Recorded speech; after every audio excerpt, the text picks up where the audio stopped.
Harka fuunee kabajamtoota hordoftoota maatiiwwan Keekiyyaa Brookar har'a kaniin qabadhee isin dhufee lafa kaartaadhaa fi pilaana qabu Direedawaa naannoo baabur xaabiyaa naannoo misoomaa jiru naannoo instaaleeshinii bishaaniitii fi ifaa istaandaardii isaa eeggate itti seenee fi jiru. Naannoon kun naannoo hedduu misoomuu jiruu fi manneen babbareedaa istaandaardii isaanii eeggate kajaaramaa jiru.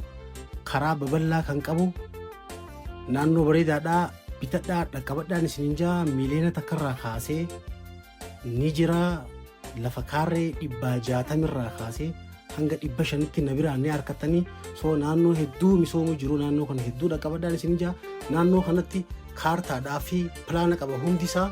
So kanaaf namoonni biyya keessaa fi biyya alaa teessanii naa bilbiluu barbaadan yookaan karaa WhatsAppiitiin ana qunnamuu barbaadan bilbila kiyya kaasirraa kanaan nu qunnamaa jechaa odeeffannoon bittaa gurgurtaatii fi lafaa yeroo hunda akka isin qaqqabuuf gamanuma peejii kiyya kana like share follow gochuudhaan na hordofaa isiniin jaa.